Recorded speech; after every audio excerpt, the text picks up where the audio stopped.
பச்சைப்பட்டு உடுத்தி வைகை ஆற்றில் எழுந்தருளினார் கள்ளழகர். சித்திரை திருவிழாவுக்காக அழகர்மலையில் இருந்து சுந்தரராஜ பெருமாள் கள்ளழகர் வேடம் பூண்டு கண்டாங்கி பட்டு உடுத்தி, கையில் கைத்தடி, நேரிக்கம்புயந்தி தங்கப்பல்லக்கில் நேற்று முன்தினம் மாலை மதுரையை நோக்கி புறப்பட்டார். பொய்கைக்கரைப்பட்டே, கள்ளந்தரி, அப்பந்திருப்பதி, கடத்தனேந்தல் பகுதிகளில் உள்ள மண்டபங்களில் எழுந்தருளி நேற்று காலை 6 மணி அளவில் மதுரையை அடுத்த 3 மாவடிக்கு வந்தார். அங்கு கள்ளழகரை வரவேற்கும் எதிர்சேவை நடந்தது. அழகர் வேடம் அணிந்த பக்தர்கள் போல் பைகளில் இருந்த தண்ணீரை பீச்சி அடித்து கள்ளழகரை வர்ணித்து பாடல்கள் பாடி அதிர்வேட்டுகள் முழங்க எதிர்கொண்டு வரவேற்றனர். பின்னர் அங்கிருந்து புதூர், யாரோ colony, reserve line, racecourse, outpost வழியாக வழிநடுகிலும் அமைக்கப்பட்டு இருந்த மண்டகப்படிகளில் கள்ளழகர் எழுந்தருளினார். நேற்று இரவு 10 மணியளவில் தல்லாகுளம் பிரசன்ன வெங்கடாஜலபதி கோவிலுக்கு வந்தார். நள்ளிரவில் திருமஞ்சனமாகி தங்கக்குதிரை வாகனத்தில் எழுந்தருளினார். ஸ்ரீவில்லிபுத்தூரில் இருந்து ஆண்டாள் சூடிக் கொடுத்து கொண்டுவரப்பட்ட மாலை கள்ளழகருக்கு அணிவிக்கப்பட்டு பக்தர்களுக்கு காட்சியளித்தார். பின்னர் இன்று அதிகாலை 2:30 மணியளவில் தல்லாகுளம் கருப்பணசாமி கோவிலுக்கு வந்து தங்கக்குதிரையில் அமர்ந்தவாறே 1000 பொன் சப்பரத்தில் கள்ளழகர் எழுந்தருளினார். அதன்பின் 3 மணிக்கு வைகை ஆற்றை நோக்கி புறப்பட்டார். இந்நிலையில் இன்று அதிகாலை தங்கக்குதிரை வாகனத்தில் கள்ளழகர் வைகை ஆற்றில் இறங்கினார்.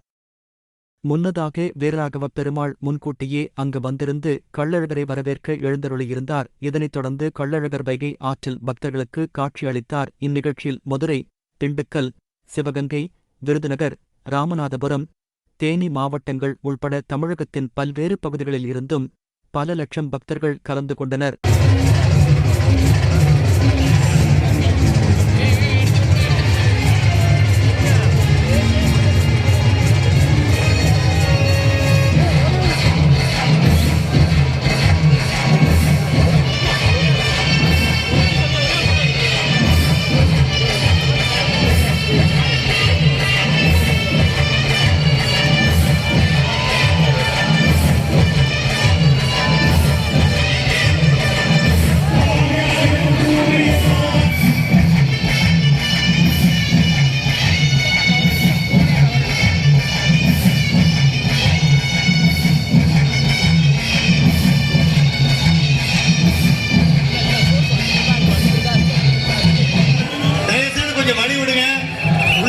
பக்தர்கள் அங்கே இருக்கிறவங்களை வழி விடுங்க. காவல்துறை நண்பர்கள் வழி செய்து கொடுங்க.